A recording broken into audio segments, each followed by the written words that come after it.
복된 주에 우리 오늘 같이 살펴볼 성경 본문 말씀은요, 역대하입니다. 역대하 18장 12절에서 13절 같이 살펴보겠습니다. 역대하 18장 12절에서 13절입니다.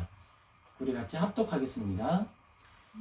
미가야를 부르러 간 사자가 그에게 말하여 이르되 선지자 하나같이 왕에게 좋게 말하니 청하건대 당신의 말도 그들 중 한 사람처럼 좋게 말하소서 하니 미가야가 이르되 여호와께서 살아계심을 두고 맹세하노니 내 하나님께서 말씀하시는 것 곧 그것을 내가 말하리라 하고. 아멘. 우리 먼저 그의 나라와 의를 구하라 라는 제목으로 우리 같이 성경 본문 살펴보겠습니다. 제가 성경을 준비하고 설교를 준비할 때 원칙이 있죠. 설교 본문을 당일 정하지 않고 미리 정해서 나눠준다라는 거예요. 또 하나는 1년에 1독 성경을 한번 읽는 일정을 따라서 이렇게 먼저 살펴본다라는 것입니다. 근데 이걸 이렇게 실천해 나가고 또 살아내고 또 설교를 준비할 때 제가 먼저 누리는 은혜가 있어요. 그건 우리가 알지 못하는 때에 먼저 하나님이 양식을 예비해 놓으신다라고 하는 걸 매주 한 주 한 주 느낀다라는 겁니다. 그리고 저도 하나님 앞에 하나의 또 성도이고 또 한 사람의 신앙을 가진 어린 양으로서 살아가는 거예요. 양식을 먹는 거예요. 근데 그 양식은 하나님이 약속대로 우리에게 주신다라고 하는 것을 확인하고 있습니다.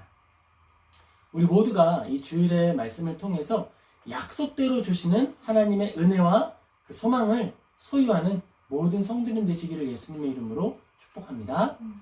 여러분, 인터넷에 떠도는 유명한 말이 하나 있어요. 그렇게 명예로운 이름은 아닌데 유명했던 복싱 선수 마이클 타이슨이 한 말입니다. 뭐냐면요, 이거죠.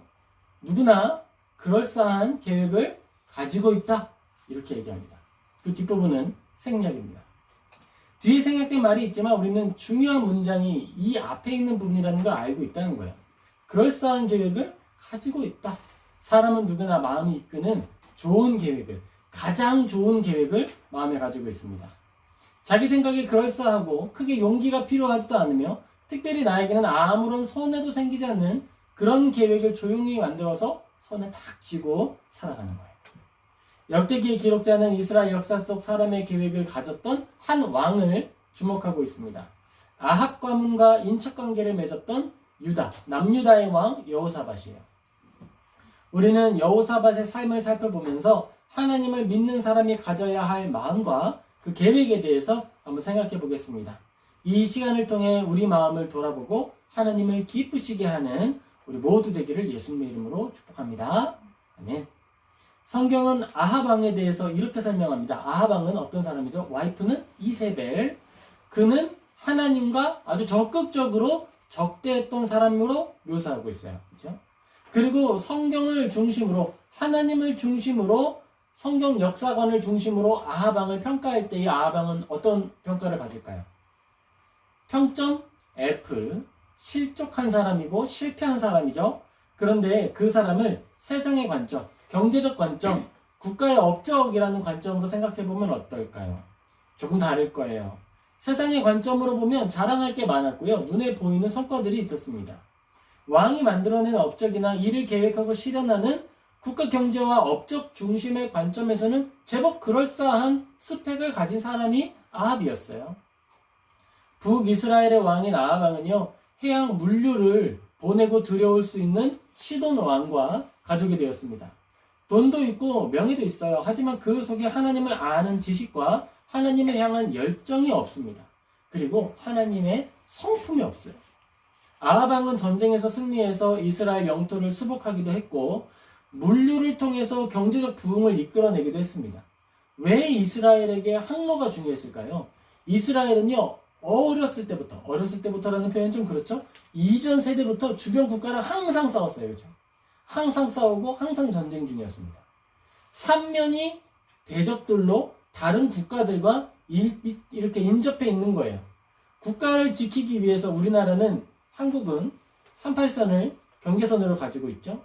그래서 거기에만 병사를 두고 국방비를 사용하는데도 그 정도의 노력이 필요한 거예요. 이스라엘은 어떨까요? 삼면을 보호해야 하는 거예요. 한 면은 바다가 있으니까 나머지를 다 국방비로 소모해야 하는 거예요. 그리고 우리가 육로로는 북한을 통해 러시아와 중국 거쳐서 유럽까지 연결될 수 있지만 그 길을 쓸 수 있습니까? 왜 못 쓰죠? 지금 적대적 국가가 막고 있기 때문에 쓸 수 없는 거예요. 그래서 한국은 섬나라죠. 섬나라예요. 특징적으로. 이스라엘도 마찬가지입니다. 분명히 육로를 통해서 다른 나라들과 교역을 할 수 있는 길이 열려 있지만 무역을 할 수 있는 상황이 아니에요. 지금 우리가 가지고 있는 동맹 관계나 국가적 관계를 봤을 때 바다가 아니고서는 물류를 어디로 보낼 수도 없고 받을 수도 없는 상황인 겁니다. 그래서 북이스라엘 그리고 남유다에게 이 항구가 굉장히 중요했다라는 거예요. 그래서 우리 북이스라엘의 아합 왕이 이세벨을 왕비로 드리고 이세벨을 위해서 우상을 섬기는 신전들과 우상을 많이 세워줬던 거예요. 그만큼 경제적으로 큰 도움이 되는 중요한 요충지다라는 거죠. 그렇게 명예를 가지고 있고 지성을 가지고 있고 또 왕이잖아요. 얼마나 많은 부유함을 가지고 있겠어요. 그런 아합인데요. 탐욕엔 끝이 없습니다. 그래서 나봇이라고 하는 사람이 열심히 가꾸어 놓은 포도밭이 탐나는 거예요. 그래서 그 포도밭이 가지고 싶어서 이세벨이 툭 등을 떠밀었을 때 얼른 가서 그 밭을 취하게 됩니다. 나봇은 죽었죠. 이렇게 탐욕과 욕심이 끝없는 사람이 바로 아합이에요. 사람에게 이걸 좀 더 확대해 보면요, 이런 거예요. 사람에게 어느 정도의 명예가 주어지면 만족하게 될까요? 사람에게 얼마나 큰 재정적 풍족함이 주어지면 만족할 수 있을까요? 여러분, 단언하건대 사람에게 만족을 주는 명예의 크기가 없고 사람에게 충분하다라고 풍족하다라고 스스로 입안하면 됐다라고 말하는 재정적 풍요함이란 존재하지 않습니다. 자족하는 마음과 족한 줄 아는 마음, 감사를 찾는 마음만이 그 안에서 우리의 삶의 자리에서 감사를 고백하게 하는 거예요. 요셉은 억울하게 노예로 팔려갈 때 그러면 저주하는 일생을 살았을까요? 아니면 억울하게 감옥에 들어갔을 때 그 모든 시간을 저주하며 힘들게 살았을까요? 아니죠. 그 안에서 자족하며 그 안에서 하나님의 감사를 발견하고 하나님의 사람으로서 살아가는 거예요. 그런데 나에게 도움을 줄 수 있는 사람이 있을 때에는 이야기합니다. 이곳에서 나가게 되면 나를 기억해 주세요. 이야기하는 거예요. 나의 형편이나 상황이나 억울함에 대해서 잊지는 않지만 그 안에서도 내가 추구할 수 있는 최선의 선을 추구하며 살아가는 거예요. 노예일 때는 노예로서의 최선을 다하고 그리고 억울하게 감옥에 들어갔을 때에는 감옥에 들어간 죄수 하나로서의 역할과 내가 해야 할 수고를 다 감당하는 겁니다. 그건 분리되는 게 아니에요. 이거는 분리되는 부분이 있는데 내 기분하고 내 해야 할 일은 분리시켜야 되는 거예요. 기분은 기분이고 내가 해야 할 도리는 해야 할 도리인 거예요. 그리고 내가 주어진 일에 충성하였더니 하나님께서 그 일을 통해 영광받아 주시는 거예요. 아합은 더 큰 명예를 추구하고 더 큰 이익을 원하며 살아갔습니다. 사람에게 주어진 보통의 이익보다 더 큰 이익을 추구하려면 어떻게 해야 될까요? 우리에게 주어진 보편적 이익보다 확실히 더 큰 많은 이익을 추구하기 위해서 뭘 해야 될까요? 우리에게 주어진 명예보다 더 크고 확실하고 아주 폭발적인 명예를 얻기 위해서 뭘 해야 될까요? 불법을 저질러야 된다는 거예요. 불법을. 우리가 하나님 안에서 선을 지키고 우리가 머물러야 하는 선 안에 머물러 있다면 결코 그것은 내가 추구할 수 있는 극대화된 부유함이고 극대화된 명예다라고 이야기할 수 없을 거예요. 왜냐하면 내가 이것을 하면 더 많은 거 얻을 수 있겠고 내가 이 선을 넘어가면 더 많은 것을 소유할 수 있을 것이라 생각되기 때문이죠.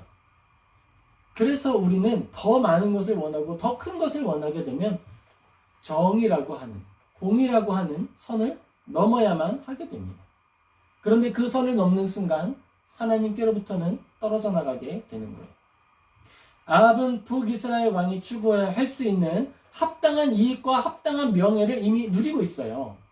그리고 하나님이 그의 생애 동안에 허락하신 전쟁의 승리와 경제적 부흥, 북이스라엘의 보존을 위한 여러 가지 역할들을 이미 잘하고 있었죠.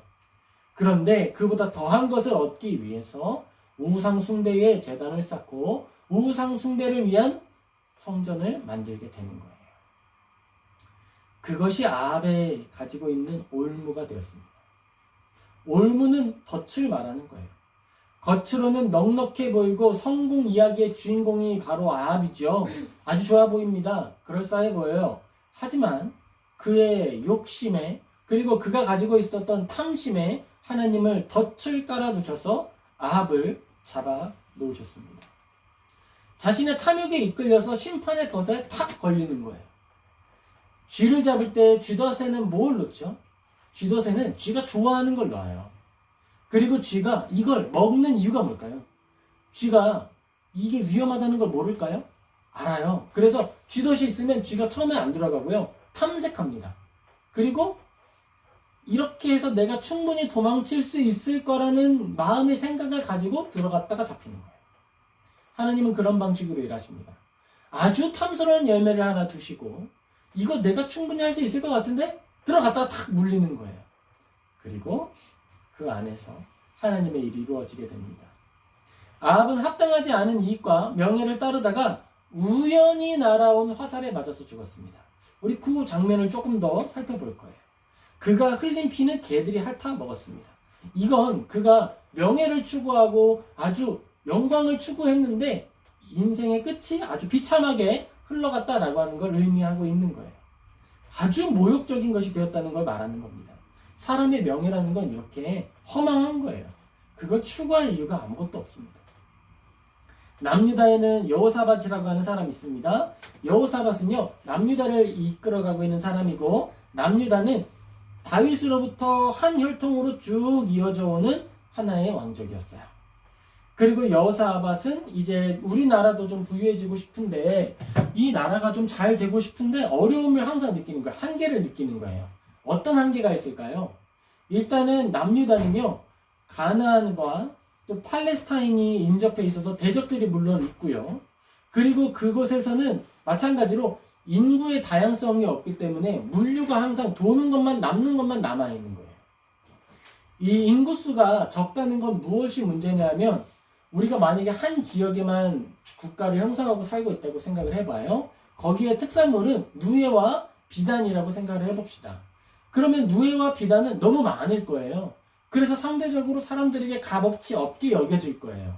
그런데 그곳은 오히려 쌀이나 감자나 다른 생산물이 부족할 수 있습니다. 그럼 어떻게 얻어야 되죠? 교역을 해야 되겠죠? 내가 가지고 있는 비단은 팔고 그것을 통해서 다른 재화를 얻어오는 방식을 해야 될 거예요. 그런데 마찬가지로 남유다도 주변이 다 대적들이고 뭐 할 수가 없어요. 그나마 큰 국가는 이집트인데 이집트까지 가기도 어렵고 대적들을 통과해야 되는 상황인 거죠. 어려운 상황인 거예요. 그래서 이 남유다의 여호사밧 왕이 무엇을 채택했을까요? 어떤 방법을? 그건 정략 결혼이었어요. 지금 북이스라엘이 굉장히 잘 나가고 있잖아요. 그래서 이세벨의 딸, 그 딸과 내가 나이가 비슷해.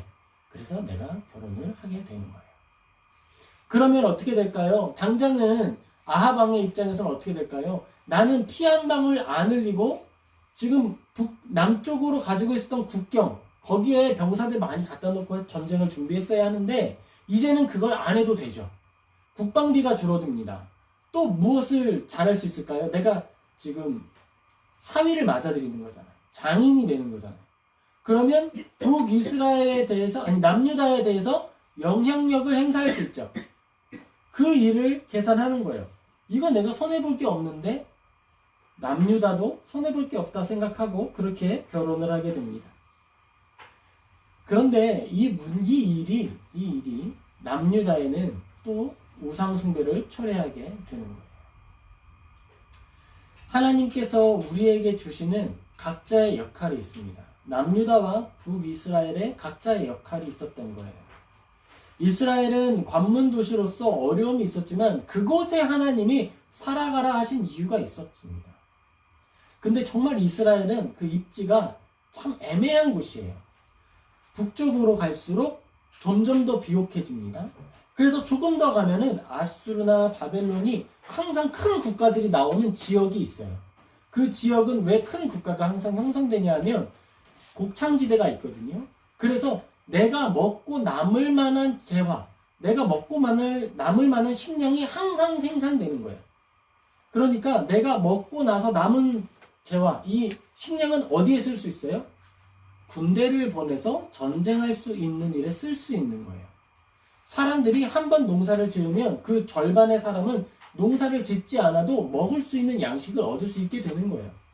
그러니까 싸움을 통해서, 전쟁을 통해서 생계를 유지할 수 있는 사람이 등장할 수 있습니다. 이스라엘은 아니에요. 이스라엘은 모든 사람이 다 수고하고 모든 사람이 다 열심히 해도 한 해 벌어 한 해 먹기 힘들어요. 그런데 그렇게 살아가는데 하나님이 또 무슨 명령을 하셨어요? 7번째 해에는 농사 짓지 말라 그러는 거예요. 바벨론의 지역이나 아수르의 지역이나 곡창지대, 이집트에는 가능한 일이에요. 얼마나 많은 그 음식이 만들어지는지 몰라요. 그래서 한 해쯤 일 안 해도 많이 모아놓고 잘 저장해 놓는다면 지낼 수 있어요. 그런데 하나님은 그걸 원하시지 않은 거예요.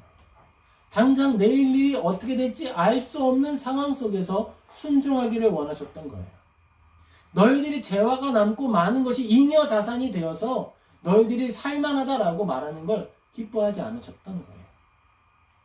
하나님은 하나님을 부르짖고 하나님과 함께 걷는 하루하루, 그 일용할 양식과 함께하는 모든 순간을 기뻐하셨습니다. 역대하 18장 1절에 여호사밧 왕이 가지고 있었던 인간적인 지혜, 북이스라엘과 혼인을 맺어서 추구하려고 했던 국가의 부흥에 대한 이야기가 기록되어 있어요. 그리고 역대하 18장 29절에는 하나님께서 말씀하시는 이야기들과 또 반대로 걸어가는 아합 왕에 대한 이야기들 잘 기록되어 있습니다. 이 아합 왕은 결혼 관계를 맺은 후에 또 머리를 쓰기 시작해요. 어떻게 머리를 쓸까요?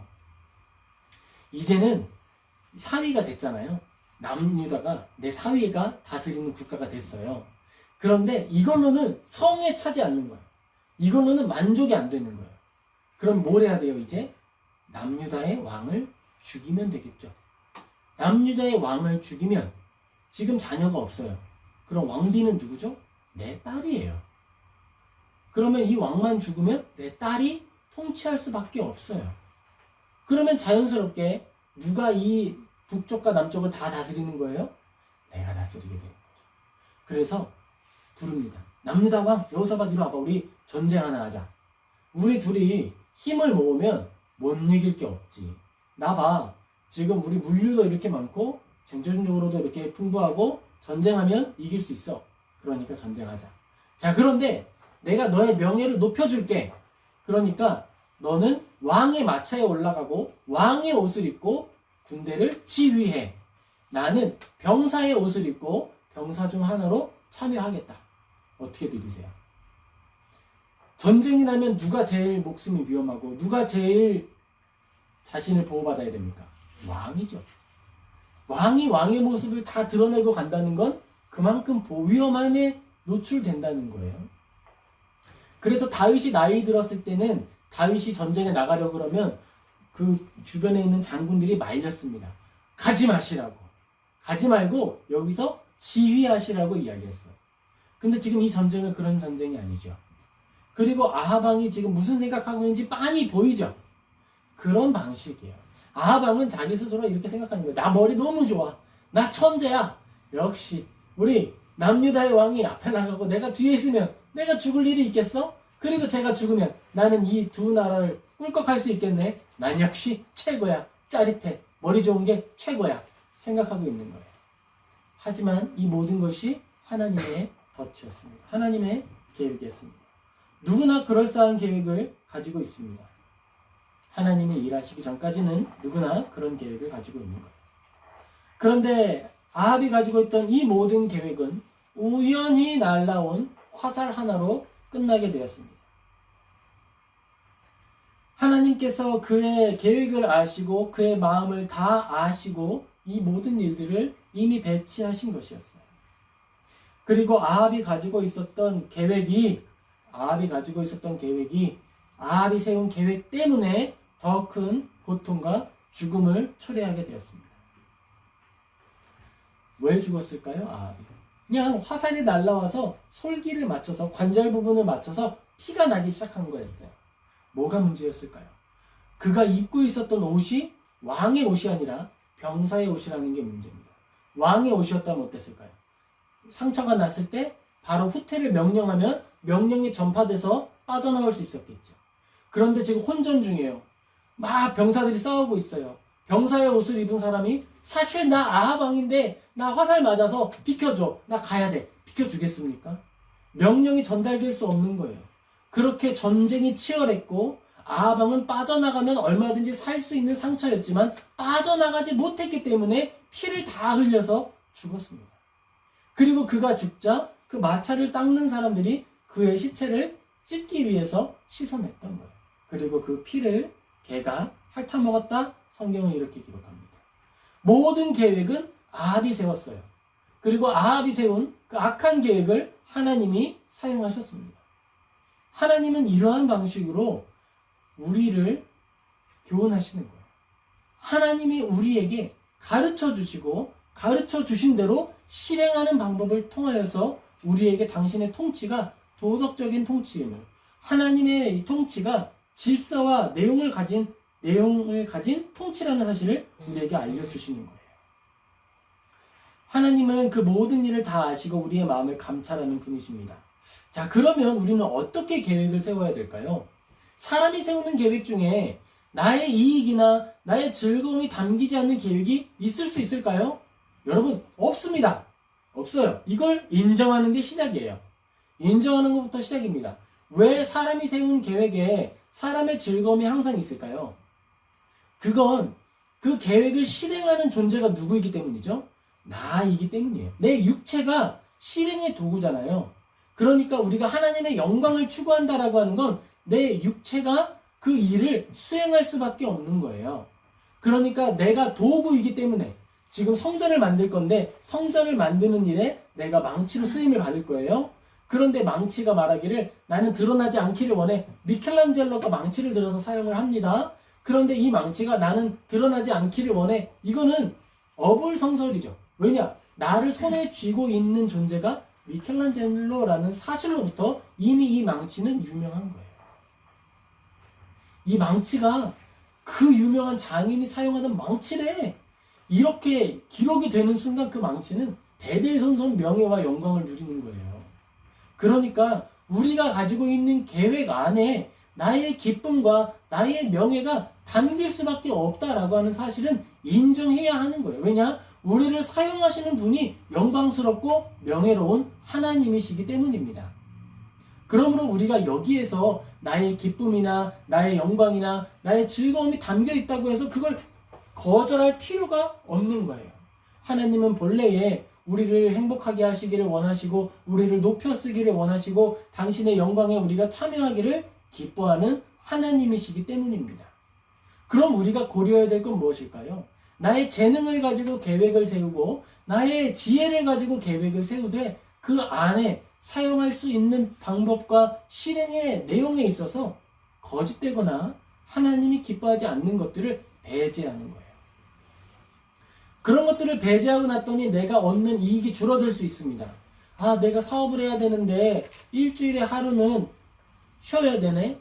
그게 얼마나 많은 이익을 가져다 주는데. 근데 그걸 내려놓는 거예요. 그 내려놓음으로 발생하는 손실은 하나님께 올려드릴 영광의 내용이 되는 거예요. 하나님께 우리가 돈으로 헌금합니까? 하나님 돈 안 받으세요. 하나님 계좌번호 몇 번인데요. 나는 몰라요. 하나님은 계좌가 없으세요. 하나님은 우리의 마음을 받으시고 우리의 삶을 받으시는 거예요. 하나님께서 이 작은 종을 대리인으로 세우셔서 잠시 그 재정을 위탁하시는 거죠. 내가 하나님은 아니죠. 그러니까 우리는 하나님을 생각하는 거예요. 내가 마땅히 누려야 할 일의 내용과 내가 마땅히 버려야 할 내용들을 구분하는 거예요. 그리고 그것들을 감수하는 것입니다. 좋은 일을 추구해도 우리의 육체가 참여하는 것이고 고단한 일을 감당하는 것도 우리의 육체가 감당하는 것입니다. 이것을 우리가 인정하는 거예요.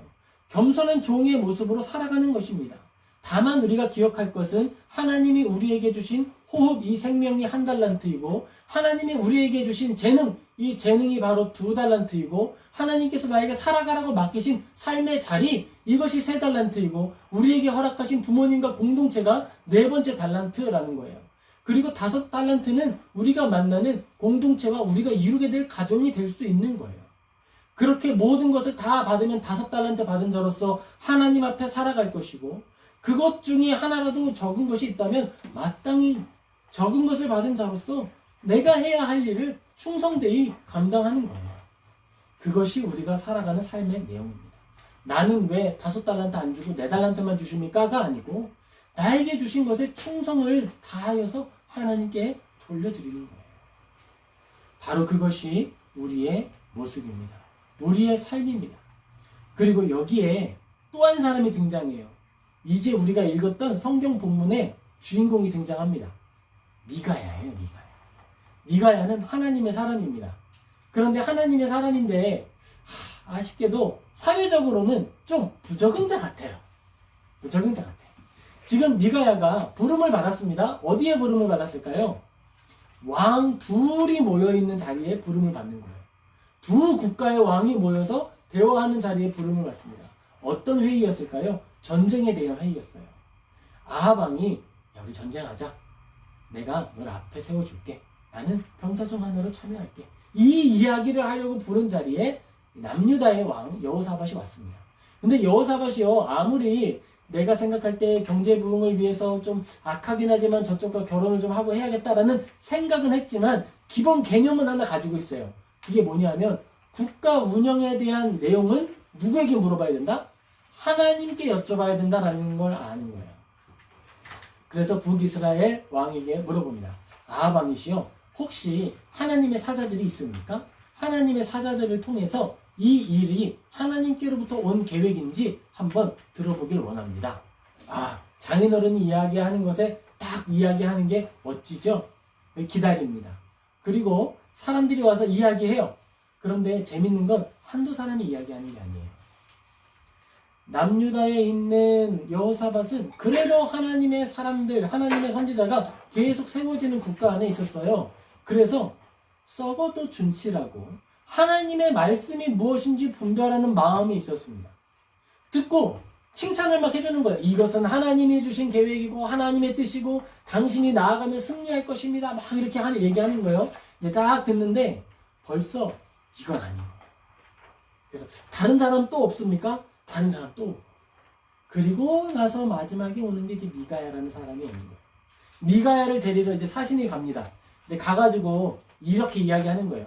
앞에서 다른 선지자들이 많이 와서 이야기를 했는데 좋은 이야기를 했습니다. 좋은 이야기를. 그러니까 미가야 선생님 좋은 이야기 좀 해주세요. 그런데 아합 왕도 이 미가야를 이미 잘 알고 있어요. 이 여호사밧이 아무리 봐도 이상한 거예요. 이거 좀 이상한데 여기 다 사꾼밖에 없는 것 같은데 이거 왜 다 거짓 선지자들밖에 없는 것 같은데 이상한데? 그래서 또 물어봐. 또 없어요? 진짜 없어요? 이게 다예요? 그러니까 아합 왕이 한 사람이 있긴 있는데 그 사람은 나에 대해서 좋은 예언을 하지를 않아. 이렇게 말하는 거예요. 아합 왕이 미가야를 알고 있고 미가야가 나에 대해서는 좋은 말로 예언하지 않는다고 하는 걸 잘 알고 있어요. 근데 또 심지어 이때는 누구 또 있었죠? 엘리야도 있긴 있어요. 아합 왕의 대적자 1등 누구죠? 엘리야잖아요. 근데 엘리야는 찾을 생각도 안 해. 미가야를 부르는 거예요. 근데 미가야를 뭐라고 평가하느냐? 나에 대해서는 좋은 일로 예언하지 않는 사람, 이렇게 표현을 하는 거예요. 그래도 친아합적인 사람이에요. 이렇게 좋게 가서 말할 정도면 엘리야 정도는 돼야죠. 근데 갑니다. 근데 가는데 사자가 이야기하는 거예요. 좋은 이야기를 좀 해주세요.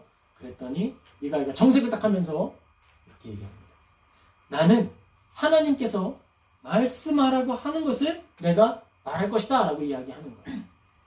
여러분, 우리가 이 땅 가운데 추구해야 할 명예가 무엇일까요? 미가야라고 하는 사람은 선지자죠. 선지자로서 가지는 명예는 뭘까요? 왕에게 조언을 하고 왕에게 하나님의 뜻을 전달하는 건 선지자에게 있어서 정말 큰 명예일 거예요. 그리고 하나님의 뜻이 왕을 통해 실현된다 그러면 얼마나 기쁘겠어요. 그런데 미가야는 왕에게 잘 보여서 왕에게 칭찬 듣고 좋은 걸 먹고 좋은 걸로 사는 그 명예를 기뻐하지 않았습니다. 오히려 미가야는 하나님이 주신 이야기를 하겠다라고 결단하면서 왕하고는 결이 다른 이야기를 하는 거예요.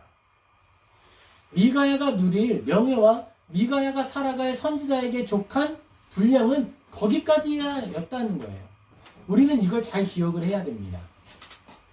하나님의 사람으로서 나에게 주어진 명예와 내가 해야 할 역할은 미가야도 같은 거예요. 언제나 좋은 관계 좋지요. 언제나 좋은 관계를 맺는 건 좋은 일이에요. 우리는 화평을 이루어야 하는 사람이에요.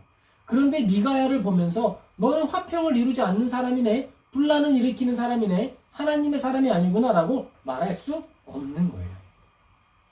왜냐하면 그는 하나님의 말을 전달했기 때문이죠.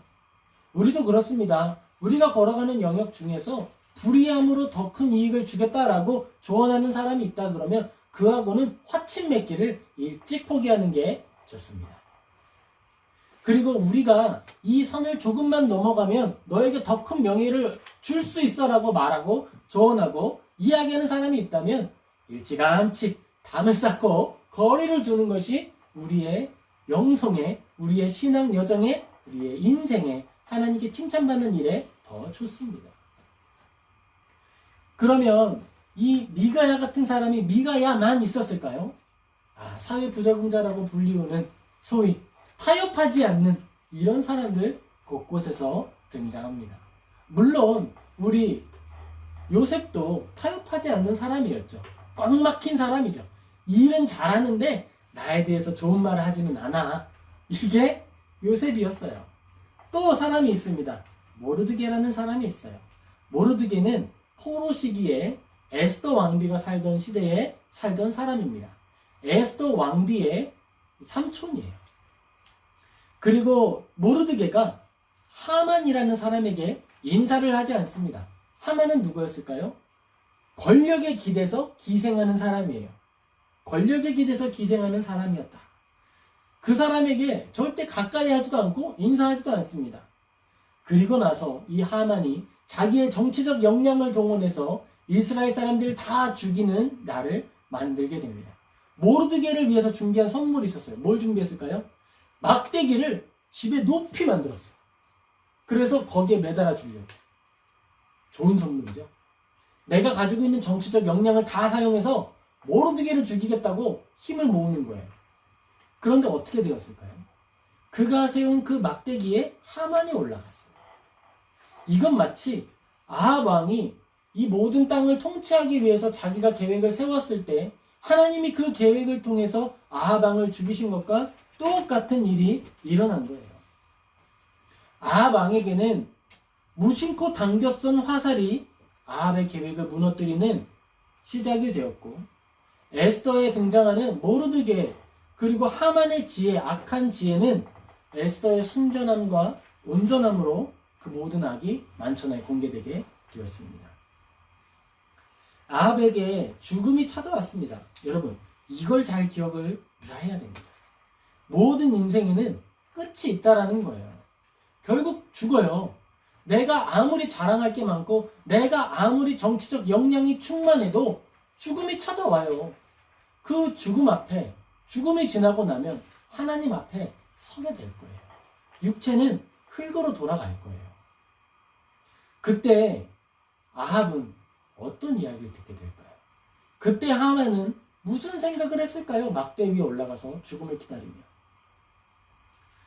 전쟁은 격렬했고 아합은 팔에 맞은 화살에 의해서 조금씩 죽어갔습니다. 전쟁을 시작하면서 가졌던 많은 계획과 꿈에 부풀었던 마음은 차갑게 식어가는 거예요. 그리고 시간이 길게 주어집니다. 단번에 죽지 않았어요. 오랜 시간 동안 조금씩 찾아오는 죽음을 기다리게 됩니다. 우리는 다 죽어요. 우리는 다 죽을 거예요. 그런데 그 죽음의 순간에 어떤 모습으로 하나님을 만날 것인가? 이것이 우리에게 주어진 숙제입니다. 우리는 계획을 다 가지고 있습니다. 우리는 계획을 가질 수밖에 없어요. 그렇죠? 그런데 그 계획을 세울 때 잘 세워야 하는 거예요. 어떻게 세워야 할까요? 이 제목을 같이 한번 읽어보겠습니다. 시작. 먼저 그의 나라와 의를 구하라. 여러분, 이게 우리가 세울 계획의 뼈대입니다. 이게 바로 청사진입니다. 이걸 통해서 우리가 가야 할 길과 가지 않아야 할 길을 먼저 분별하는 거예요. 내가 나의 삶의 자리, 내가 가진 재능, 내가 가지고 있는 영역들, 역량들, 그 안에서 하나님의 나라와 의를 먼저 구하는 거예요.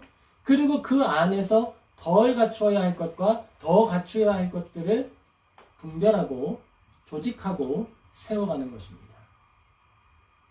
우리에게 손해가 되는 일을 두려워하지 않아야 하고 정의를 세우고 공의를 세우는 일에 마땅히 필요한 우리의 노력과 또 수고와 손해라면 감수할 줄 알아야 합니다.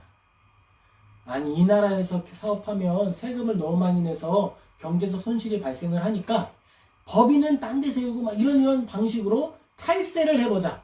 이익은 많이 생기겠지요. 그런데 그것이 하나님께 영광이 될까요? 아닙니다. 우리가 내는 세금이 그것 때문에 내가 이익이 적게 얻어진다고 하면 적게 거두는 것이 하나님 앞에 영광이 되는 거예요. 그런 방식으로 우리는 살아가는 거예요. 내가 경영하는 이유가 내가 잘 먹고 잘 사는 것이다. 그러면 비참하게 살다가 죽는 것 외에 다른 것 할 게 없습니다. 아무리 우리가 잘 먹고 잘 살아도 하루에 3끼 이상 먹기 힘들고요. 소화불량 돼요. 많이 먹으면. 아무리 우리가 많이 먹고 좋은 걸 먹는다 그래도요. 한 그릇, 2플레이트 이상 먹기가 힘들어요. 제가 참 많이 먹는 사람이긴 하지만 힘들어요. 그러면 안 돼요.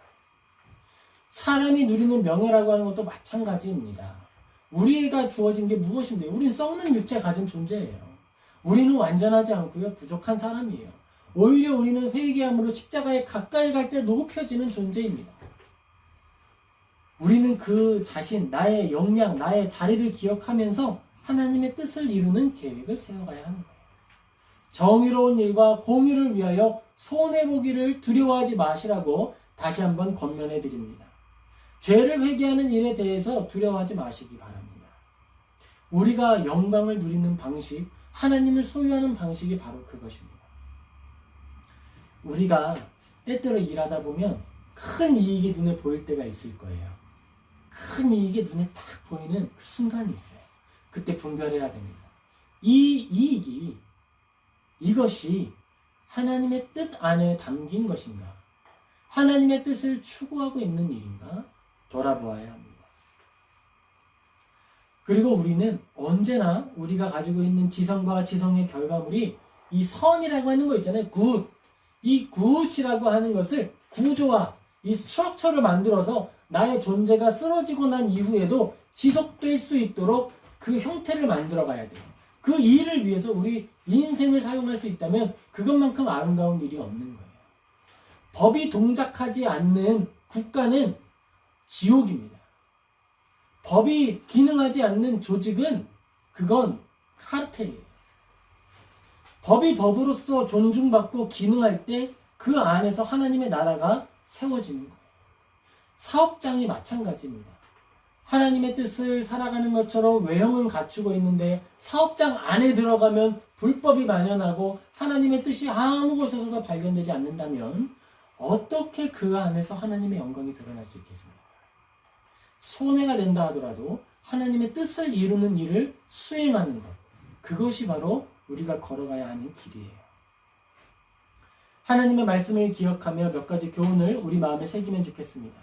먼저 우리가 기억할 것은요, 하나님이 살아계시다라고 하는 사실을 믿는 것입니다. 하나님은 살아계십니다. 하나님은 살아계세요. 그래서 우리에게 소망이 있어요. 우리가 하나님이 살아계시다는 걸 믿기 때문에 손해보는 것이나 선한 것을 위하여 우리의 것을 잃어버리는 것을 두려워하지 않는 거예요. 그것이 생명이라 하더라도 마찬가지입니다. 우리는 오히려 하나님의 형상이 가진 존귀와 영광을 해치지 않도록 노력해야 합니다. 하나님은 정의를 기뻐하는 분이다라고 하는 사실을 분명히 기억하며 손에 꼭 쥐고 살아가야 합니다. 그리고 우리가 살아갈 때 우리가 가지고 있는 삶의 형편이 법의 내용하고 일치하지 않는 영역들이 반드시 존재해요. 왜냐하면 법이라고 하는 건 완전하지 않기 때문입니다. 법이 얼기설기 되어 있어서 이 안에서 어떤 법을 따라야 하는지 모호하게 될 때가 있어요. 그때 지혜롭게 분별하시면 되는 거예요. 언제나 완벽하게 그것이 구현되지 않아요. 그리고 구현되지 않는 곳에서 우리는 우리의 역할을 생각하는 거예요. 그럼에도 불구하고 내가 선택할 수 있는 가장 선하고 정의로운 일은 무엇인가? 고민하는 거예요. 그렇게 우리가 살아갈 때 아직 온전하지 않은 곳의 정의와 법이 조금 더 온전해져 가는 것입니다. 두 번째 우리가 기억해야 할 것은요. 악인의 계획 앞에서 낙심하지 않는 것입니다. 낙심하지 마세요. 하만 엄청난 사람이었어요. 왕 옆에서 막 이야기했더니 전국의 조서가 내려가서 한 일족을 멸절시키고 싹 죽이는 일을 하게 됩니다. 정말 권세 있는 사람이죠. 두려워하지 마세요. 그 사람도 하나님의 뜻 앞에서는 아무것도 아닌 존재가 되었습니다. 아합 왕은요. 엄청난 사람이죠. 엄청난 사람이에요. 그런데 두려워하지 마세요. 아합 왕, 그가 가지고 있었던 계획 속에서 피 흘리며 죽어갔습니다. 우리는 하나님을 기억하는 거예요. 그때 하나님이 모르드게를 지키셨고 그때 하나님이 미가야를 사용하셨습니다. 미가야는 왕에게 설교했기 때문에 영광스러운 자가 아니라 하나님의 말씀을 왜곡 없이 전달했기 때문에 명예로운 자가 되었습니다. 바로 그게 우리가 걸어야 할 길입니다. 마지막으로 우리가 기억해야 할 것은 인생의 마지막에 하나님 만날 거다라고 하는 이 사실을 기억하는 것입니다. 인생의 종착지를 반드시 기억해야 우리는 다른 길로 가지 않을 수 있어요. 우리가 걸어가야 할 곳과 만나 뵐 하나님을 기억하며 정의롭고 온전하고 물론 넘어짐도 있겠지만 온전히 쓰러져서 포기함이 없는 복된 인생 살아가는 모든 성도님 되시기를 예수님의 이름으로 축복합니다. 아멘. 기도하겠습니다.